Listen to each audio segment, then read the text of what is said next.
Some betrayals come with a knife.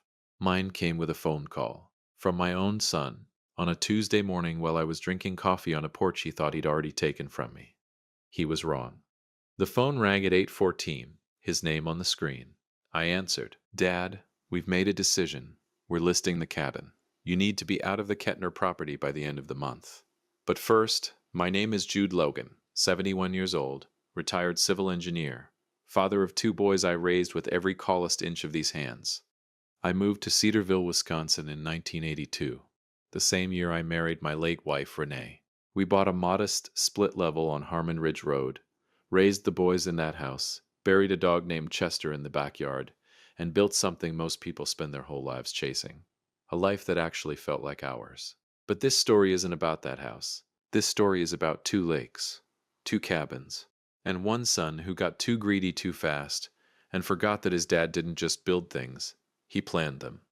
Welcome to Dad's Raw Revenge. Get settled, because this one is going to take you somewhere. Hit that like button and drop a comment letting me know where you're watching from. The first cabin, the one everybody knew about, sat on Kettner Lake, 14 miles northwest of Cedarville, just past the grain silos on Route 9. I bought that lot in 1993 for $32,000, which back then felt like betting your soul. Renee thought I'd lost my mind. I told her, "Give it 20 years." She rolled her eyes and handed me a sandwich. That was love. I built that cabin with my own hands over 3 summers. Brad was 9 the first summer. Tim was 6. The Kettner Lake cabin became the family landmark. Every 4th of July, every deer season opener, every graduation party and birthday weekend that needed somewhere to breathe. When Renee got sick in 2014, we spent her last good summer there. Brad and Tim drove up every weekend. We sat on the dock. We didn't talk much. We didn't need to. When Renee passed in 2015, that cabin became something sacred to me, a place where I could still hear her laughing at the water. What I never told the boys, what I never told anyone, was that 6 months after Renee's funeral, I bought a second property. But we'll get to that. By 2023, Brad was 39.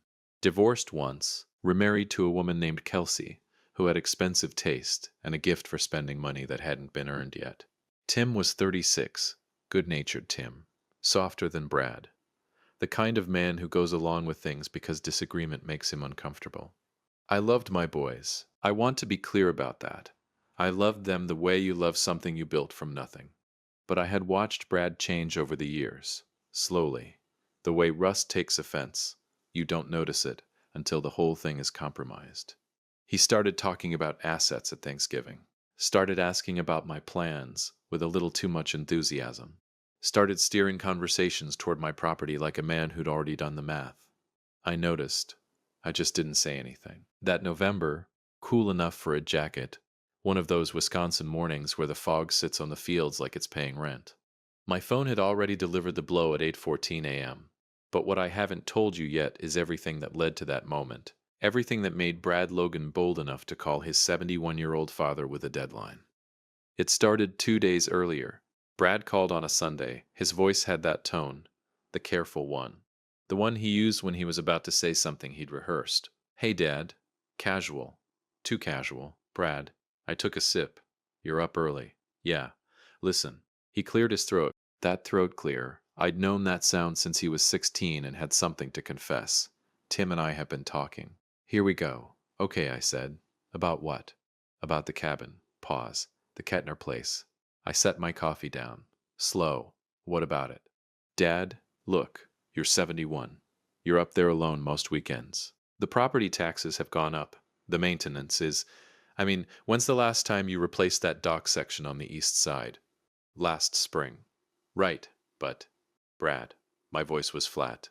"Say what you're saying." Another throat clear. "Tim and I think it's time to sell it." "You think it's time," I repeated. "It makes financial sense, Dad. The market up there is insane right now. We had a guy, a realtor, Mark Benson, out of Pewaukee. He thinks we could get 380, maybe 400,000 for it." We had a realtor. "When did you talk to a realtor, Brad?" Silence. "Brad, we wanted to get information before we brought it to you, so you'd have the full picture." "The full picture. My son got a realtor before he got my permission." Let that sink in. "And Tim's on board with this?" I asked. Yeah, Dad, we both think, put him on. What? Put Tim on the phone, shuffling, muffled voices. Then Tim, quieter, already apologetic before he said a word. Hey, Dad. Tim, this your idea? I mean, we talked about it together. That's not what I asked. A long pause. Brad brought it up first. But financially it could. Okay, I picked my coffee back up. I've heard enough. Dad, don't be like that. We're just trying to look out for. I'll call you back. Dad. I hung up. I sat on that porch for 40 minutes. Just me, the crow, and the kind of silence that has weight to it, the kind that presses on your chest. Was I angry? Not yet. Was I hurt? Son, I was devastated. 71 years old, and my boys had gone behind my back, hired a realtor, and decided what to do with something I built with my bare hands. But here's the thing about being 71 that nobody tells you. You stop reacting. You start responding. There's a difference. A big one. I went inside, made a third cup of coffee I didn't need, sat down at my kitchen table on Harmon Ridge Road, and opened the bottom drawer. The one Renee used to call my serious drawer because nothing good or light ever came out of it. I pulled out a manila folder. Inside that folder was a deed, not the Kettner Lake deed. The boys knew about that one. This deed had a different address, a different lake, a different story entirely. I read it slowly, even though I had it memorized. I smiled for the first time all morning. 2 days later came that 8:14 phone call. Brad's voice. Calm. Decided. The voice of a man who thought he'd already won. Dad, we've made a decision. We're listing the cabin. We've already signed with Mark. You need to be out of the Kettner property by the end of the month. Short pause. We're doing this with or without you. I let the silence stretch just long enough to be uncomfortable. Then I said, Brad. What? Which cabin do you think I'm calling you from right now? He would. There's a particular kind of silence that isn't empty. It's loaded. Like a held breath before a car crash. Like the 3 seconds between lightning and thunder when you're not sure how close it's going to hit. That's the silence Brad gave me after I asked him which cabin I was calling from. I counted. 1, 2, 3. Dad, what are you? You're at the Kettner place. I didn't say that. Then where are you? I'm exactly where I need to be, Brad. I leaned back in my chair. The wood creaked the way old things do. Comfortable, unhurried, settled. You go ahead and list Kettner. You and Mark Benson from Pewaukee. You do all of that. Dad, you're not making sense. I make plenty of sense. You're just not used to listening to me. I paused. We'll talk soon. I hung up again. Let him sit with that. Now let me tell you about the second cabin, because this is where the story turns. In March of 2016, 6 months after I buried Renee, when the grief was still fresh enough to taste, I took a drive. No destination, just me and my truck and a tank of gas, and Wisconsin doing what Wisconsin does in early spring, which is look beautiful and miserable at the same time. I ended up 43 miles northeast of Cedarville, past Oconomowoc, past the stretch of county road where the pine trees get so thick they block the afternoon sun. I found myself on the edge of a lake called Garrison Lake, smaller than Kettner, quieter. The kind of place that doesn't show up in travel magazines because the people who know about it prefer it that way. There was a property for sale, corner lot, sits elevated above the water line, which any engineer will tell you matters more than people think. The structure on it wasn't a cabin. It was a lodge. 3 bedrooms, stone fireplace, a wraparound porch that faces west, which means every single evening you get a sunset. I bought it in April 2016 for $260,000. Renee and I had been savers our whole lives. We drove used trucks and never once bought anything we couldn't pay for outright. That was the philosophy. Brad thought it was old-fashioned. Brad thought a lot of things. I put the Garrison Lake Lodge inside an irrevocable trust. Named it the Renee Logan Family Trust. Myself as lifetime beneficiary. A separate estate attorney in Milwaukee, not the same one the family knew, handled every document. I told exactly one person on this earth about that property. Not Brad. Not Tim. My old friend Walter Pruitt, retired county recorder, 68 years old. Knew land documents the way some men know scripture, chapter, verse, and consequence. Walter kept my secret for 7 years. Never asked why. That's what a real friend looks like. The boys spent 7 years coming to the Kettner cabin, asking about my plans. eyeing the property like it was an inheritance they were already owed. And the whole time, the real prize was sitting 43 miles away on Garrison Lake. Quiet, patient, waiting. Like me, the listing went up on a Wednesday. I know because Walter called me Jude. His voice had that tone, the one that means brace yourself. Kettner Lake Cabin just hit the MLS, listed under Bradley Logan as co-owner. Asking price $390,000. I exhaled slow. How fast? Already got showing requests. Mark it up there as hot. Mark Benson's a decent agent. They might move this in 3 weeks. All right, Walter, I said. Let it run. You sure? I'm sure. Jude, if they close on that sale, then they close, Walter. Let it run. He went quiet for a moment. You're a cold man sometimes, Jude Logan. I'm a prepared man, I said. There's a difference. I want to stop here and tell you something important about what Brad didn't know. What neither of them knew. Yes, I was on the Kettner deed, co-owner with the boys, which was arrangement I'd set up years ago thinking it would simplify estate planning. What I had never told them was that co-ownership on a Wisconsin property deed does not mean one party can unilaterally authorize a sale. You need all parties to sign the closing documents. All parties. Meaning me. Mark Benson, the realtor from Pewaukee, either didn't know this or didn't bother to check. He took Brad's word that the family was aligned. He listed the property. He scheduled showings. He generated an offer within 18 days. A couple from Naperville, Illinois, Ted and Connie Marsh. 40-something professionals looking for a Wisconsin lake house to weekend in. Good people, probably. Wrong transaction entirely. The offer came in at $382,000. Brad called me, practically vibrating through the phone. Dad, we got an offer. Strong one. 382. Dad. $382,000. I heard you, Brad. We need your signature. On the... He stopped. I could hear the gears turning. The slight hesitation when a man realizes he's walked into a room that's shaped differently than he expected. On the closing documents. There it was. Do you? I said. Dad, it's just a formality. He. You're a co-owner, so they need all signatures. It's just how it works. I let that breathe for a moment. Let him hear his own words. Brad, I said finally, do you remember what I asked you on the phone last week? What? I asked you which cabin you thought I was calling from. Dad? What does that have to do? Everything, I said. It has everything to do with everything. I'll call you Thursday. The Marshes need an answer by... Thursday came. I drove to Milwaukee. I had an 11 a.m. appointment with my estate attorney, Raymond Castillo. 49 years old, third-generation Mexican-American, sharpest real estate mind in Waukesha County, and a man who enjoyed a well-constructed legal surprise, the way some people enjoy theater. I laid the full picture out for him across his conference table, the Kettner listing, the offer, Brad's call, the deed structure, all of it. Raymond leaned back in his chair, fingers steepled, and looked at me the way a chess player looks at a board 3 moves from checkmate. Jude, he said slowly, they listed a property they cannot legally sell without you. Correct. And a buyer is sitting at 382 waiting for a closing. Correct. And your son called this a formality. His exact word. Not a big smile, a small, precise one. And the Garrison Lake property.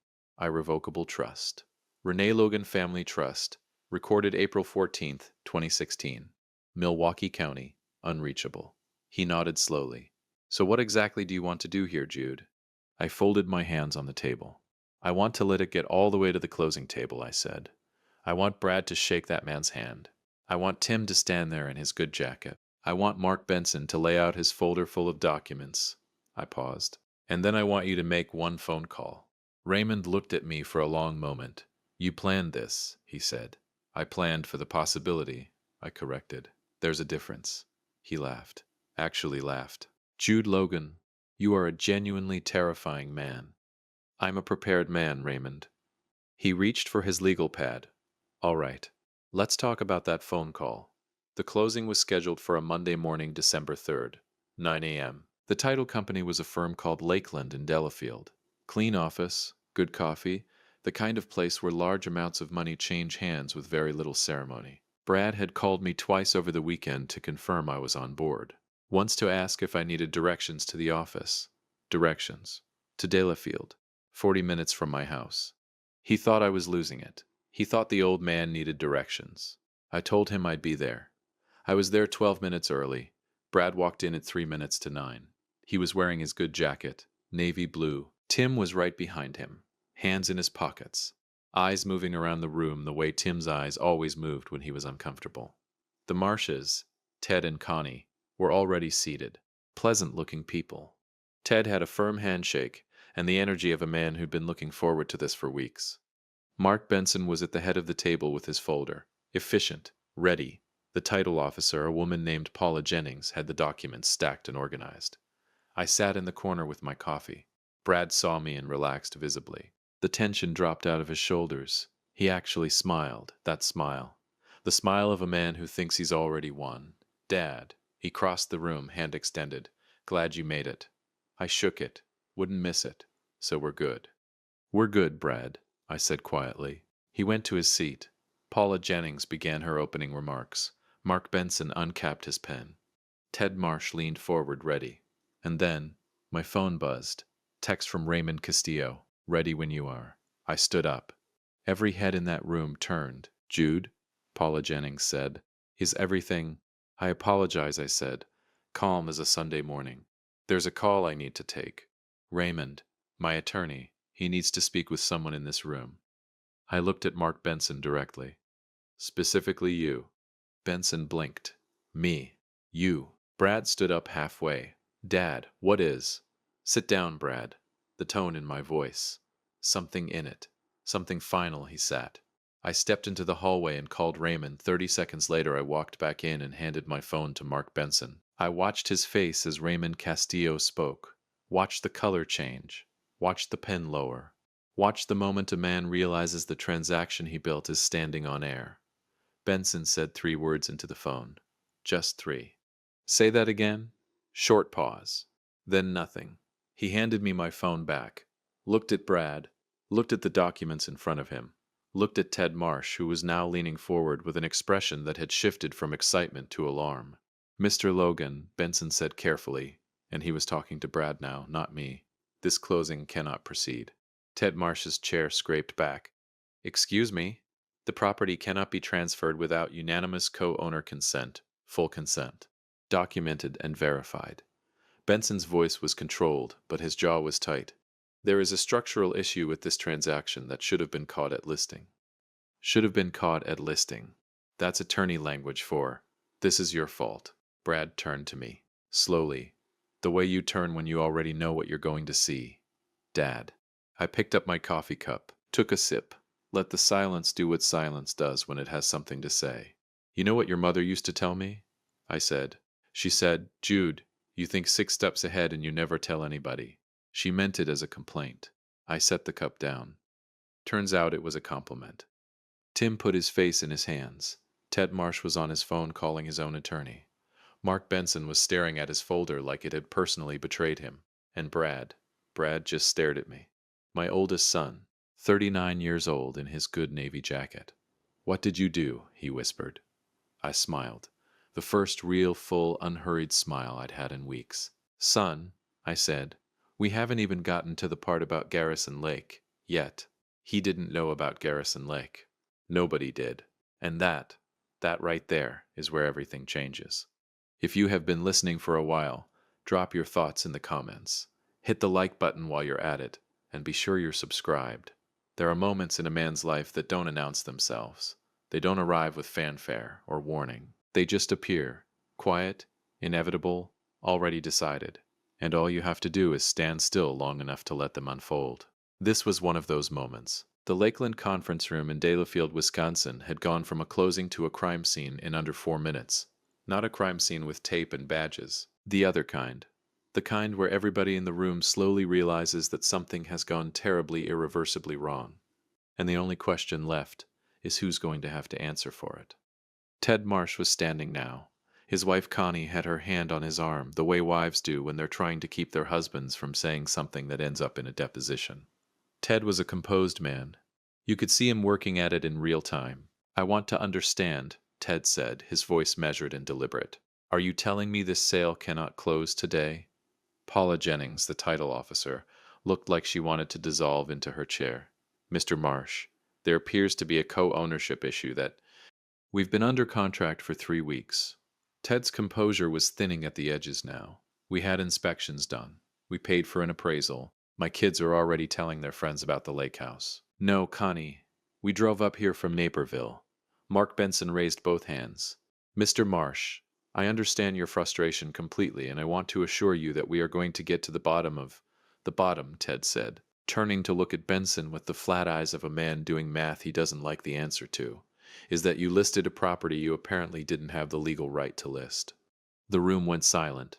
Benson opened his mouth, closed it. I almost felt sorry for the man. Almost. Brad had not moved. He was still in his chair, still in his good navy jacket, still staring at the table in front of him like it might offer him an exit. Tim sat beside him, hands folded, looking at nothing. Tim had the expression of a man who had followed someone else's directions onto a road that just ran out of asphalt. I stayed in my corner. I did not gloat. I did not grandstand. I sipped my coffee and I waited, because the story wasn't finished yet. Not by a long shot. Raymond Castillo walked in at 9:24 a.m. He'd driven from Milwaukee. Dark suit. Leather briefcase. The unhurried energy of a man who is exactly where he planned to be. He shook my hand first. Then he set his briefcase on the table, snapped it open, and placed two documents side by side in the center of the room, like a dealer laying cards. Gentlemen, Raymond said. And he included everyone, the Marshes, Benson, Paula Jennings, Brad, Tim, all of them. My name is Raymond Castillo. I'm Mr. Logan's attorney. I want to walk everyone through exactly where we stand, because clarity is going to serve all of us better than confusion right now. He pointed to the first document. This is the Kettner Lake deed, co-ownership between Jude Logan, Bradley Logan, and Timothy Logan, established 2009. Under Wisconsin statute, a co-owned property requires unanimous written consent from all parties for transfer of title. That consent was never obtained from Mr. Jude Logan. He looked at Benson. The listing was premature. The contract is unenforceable. This closing does not happen today. The room was very quiet. Ted Marsh, to his credit, looked like he understood he was witnessing something that had nothing to do with him. He touched Connie's hand. She nodded. Mr. Castillo, Ted said, composed again now. What are our options? Raymond turned to him with the full attention of a man who respects a good question. You have a legitimate breach of contract claim against the listing agent and potentially the sellers, meaning Bradley and Timothy Logan, for entering into a purchase agreement on a property they lacked authority to sell. Your inspection costs, appraisal fees, and any related expenses are recoverable. He paused. I'd suggest speaking with your own attorney, which I imagine you're already doing. Ted looked at his phone, nodded once. Raymond snapped his briefcase shut. And that was that. Mark Benson left first. He shook no hands. He said nothing on his way out except a quiet, tight-jawed word to Paula Jennings about following up on Tuesday. The door closed behind him with the specific sound of a man who knows he's about to have a very unpleasant conversation with his broker. The Marshes left second. Ted stopped at the door and turned back. He looked at me, not at Brad, not at Raymond, at me. I'm sorry this happened to you, he said. I nodded. Enjoy whatever lake house you find, Ted. He almost smiled. Almost. Then they were gone. Paula Jennings gathered her documents with the quiet efficiency of a woman who had seen transactions collapse before, and knew that lingering helped nobody. She was out in under 3 minutes. And then it was just us. Me, Raymond, Brad, Tim. Raymond looked at me. I gave him a small nod. He excused himself to the hallway and closed the door behind him with the quiet click of a man who knows when a room needs to be left alone. Brad spoke first. So that's it? His voice was different now. The confidence had drained out completely. What was underneath it was something rawer, younger, almost familiar. You let it get all the way here. You let us list it. Let us get an offer. Let us sit at this table. Yes, Dad. Yes, Brad, I did. He pushed back from the table, stood up, walked to the window, and stood there with his back to me, hands in his pockets, looking out at the parking lot. You could have stopped at any time, he said. I could have. You could have called me after that first conversation and said, Brad, you can't sell that property without me. You could have said that. I could have, I said again. He turned around. And I want to be careful here about how I describe what I saw on my son's face. Because it wasn't just anger. It wasn't just embarrassment. It was something more complicated than both of those things. It was a man who had looked in a mirror and seen something he wasn't prepared for. "Why didn't you?" he asked. I leaned forward in my chair. "Because you needed to see it," I said. "Not hear it. See it. All the way to the end." I held his eyes. "You hired a realtor before you asked your father's permission. You signed a listing agreement on a property that had my name on the deed. You called me to say I had a deadline to get off land I built with my own hands." I paused. "What exactly did you think was going to happen, Brad?" He had no answer. "Sit down," I said. Not cold, just final. He sat.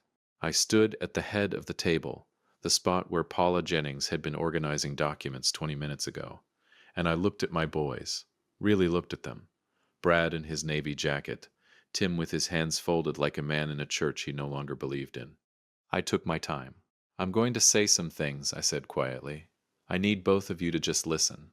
Can you do that?" Tim nodded immediately. Brad stared at the table, then nodded once. Slow, good. I pulled out the chair at the head of the table and sat down after all. Not because I was tired, because I wanted to be eye level with them, father to sons, not plaintiff to defendants. "I'm not going anywhere," I said.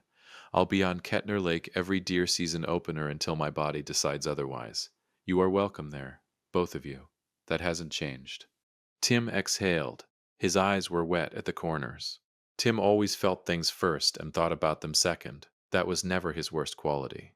"Brad," I folded my hands on the table, "the Marshes are going to sue you. Not me, not Tim, though Tim's name may get pulled in depending on how their attorney structures it, but primarily you, because you signed the listing agreement. You shook Mark Benson's hand. You entered into a purchase contract on a property you had no unilateral authority to sell." I paused. "Raymond estimates their claim. Inspection costs, appraisal, travel, legal fees, emotional damages, somewhere between $18,000 and $24,000. Brad's jaw tightened. "That's not a catastrophic number," I said, "but it's not nothing either. And Brad," I waited until he looked up at me, "Kelsey is going to find out." Something moved across his face. Fast. Like a shadow. "She already thinks this was done," I said. "You told her, didn't you? $382,000. She's already spent some of it in her head." He said nothing, which was its own answer. "That conversation is yours to have," I said. "I won't interfere with your marriage. But I want you to understand that every consequence sitting in front of you right now, every single one, has your name on it. Not mine, not Tim's. Yours. Because you moved first. You moved fast. And you moved without asking the one person whose name was on that deed." Brad's throat worked. "Dad, I'm not finished." He closed his mouth. I turned to Tim. "Tim." My youngest son looked up at me with those wet-cornered eyes that had been threatening to overflow since Raymond laid the documents on the table. "I know you didn't start this. I know Brad came to you with a plan already half-formed, and you went along because that's what you do.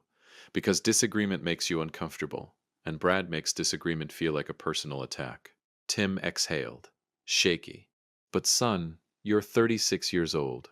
You are not 9. You are not standing in my driveway waiting to see which way your big brother runs before you follow him."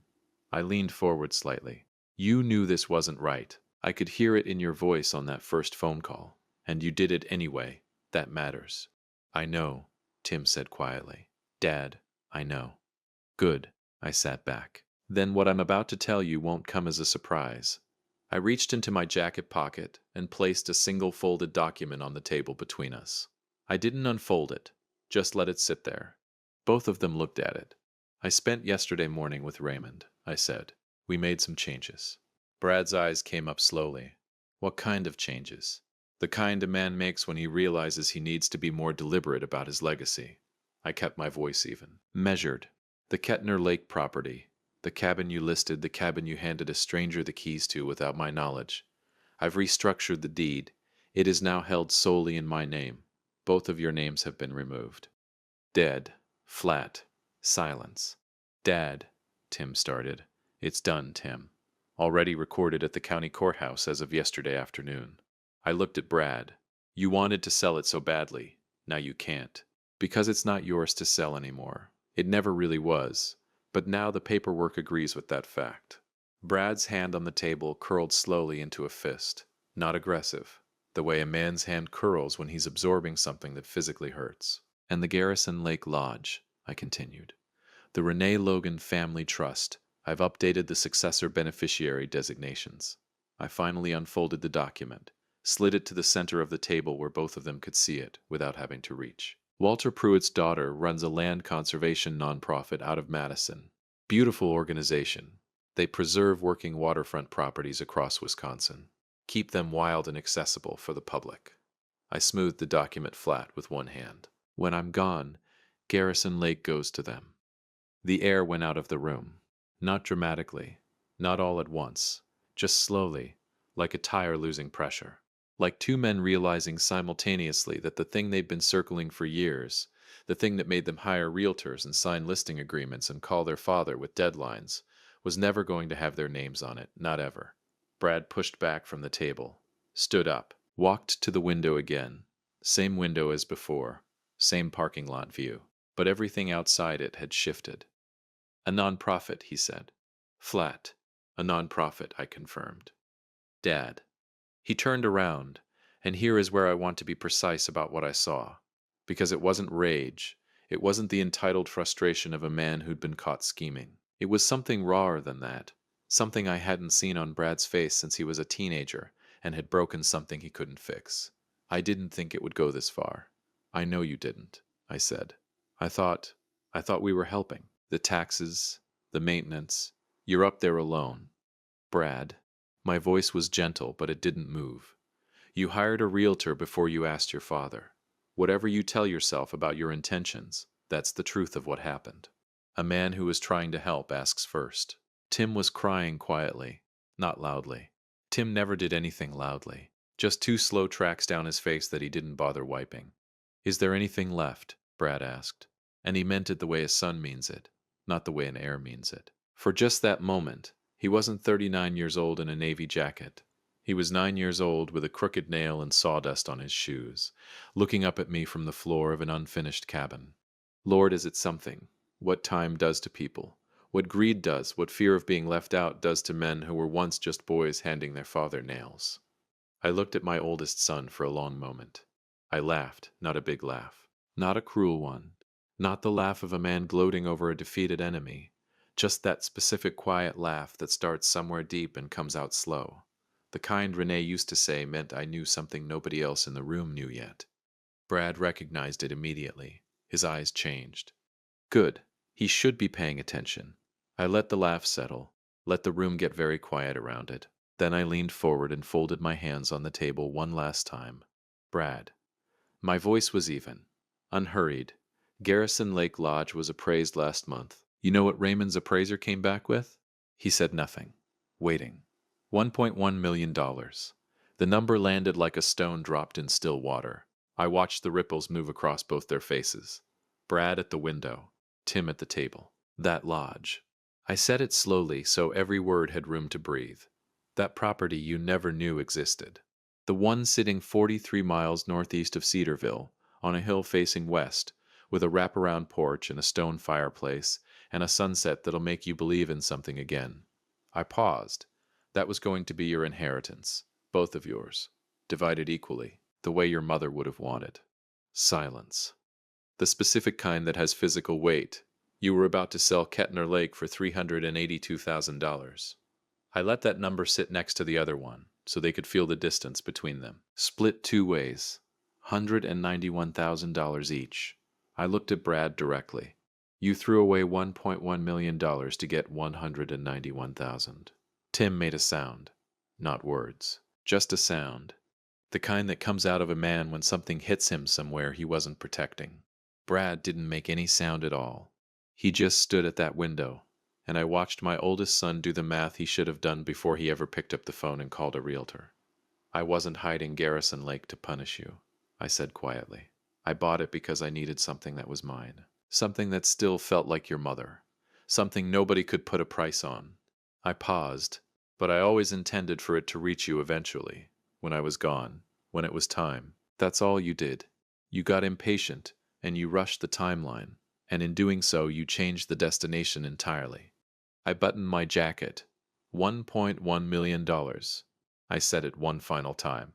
Not to twist the knife, just to make sure it was real to them. Fully real. The way consequences need to be real before they mean anything. That was going to be your inheritance. Hope it was worth it. I picked up my coffee cup for the last time. It was cold now. I drank it anyway.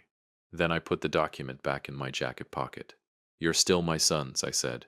Both of you. That doesn't have a deed. That doesn't go in a trust. Nobody can list it or sell it or show up at a closing table and take it away. I buttoned my jacket, but it has to be earned back. Brad, call an attorney today, not tomorrow.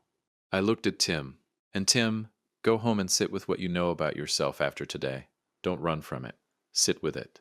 I walked to the door. Dad. Tim's voice cracked at the edges. I stopped, turned. We're sorry, he said. And he meant both of them. I could see Brad's shoulders drop slightly at the window. His version of agreement. His version of sorry. I nodded once. I know you are, I said quietly. I know. Raymond was waiting in the hallway, leaning against the wall with his hands in his pockets, like a man who had nowhere more important to be. How'd it go? He asked. Like it needed to, I said. We walked out together into the December morning, Wisconsin cold. I sat in my truck for a moment before starting the engine. I drove northeast, past Oconomowoc, past the county road where the pines swallow the afternoon light. 43 miles from Cedarville, I turned down the gravel path that the world didn't know about, and pulled up in front of the Garrison Lake Lodge as the last of the December sun went flat and gold across the water. I sat on the west-facing porch. Just me. Just the lake. Just the kind of quiet that costs nothing and means everything. Renee, I thought, you would have had something to say about all of this. You would have shaken your head at Brad. Felt every bit of Tim's tears. Probably told me I was too calculated for my own good. Then you would have handed me a sandwich. I poured a drink, raised the glass toward the water. This one's yours, I said out loud. All of it. Always was. The lake held its ground the way it always had. Still, unhurried, settled. Like the man who bought it. The Kettner Lake cabin still stands on Route 9, 14 miles northwest of Cedarville. It has my name on the deed now. Just mine.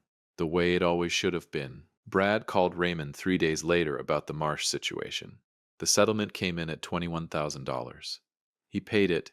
Kelsey did not take it well. They are working through it, which is more than I expected and exactly what he deserves to work through. Tim called me the following Sunday, just to talk. No agenda, no angle, just his voice and mine, and 40 minutes of the kind of conversation we used to have before money got in the way. That was a start. Mark Benson received a formal complaint filed against his real estate license with the Wisconsin Department of Safety and Professional Services. I did not file it. The Marshes did. Some consequences don't need your help arriving. The Garrison Lake Lodge remains exactly where it's always been, on a hill, facing west, inside a trust that no one can touch. When I'm gone, it goes to people who will love it. Walter Pruitt came up for a weekend in December. We sat on that porch and watched the ice start to form at the edges of Garrison Lake, and didn't say much of anything for long stretches at a time. That's the thing about real friends, and real places, and a life built deliberately and protected fiercely. They don't need a lot of words, they just need to last, and this one will. If you enjoyed this story, hit that like button, subscribe, and drop a comment below. Let me know where you're watching from. I will see you on the next one.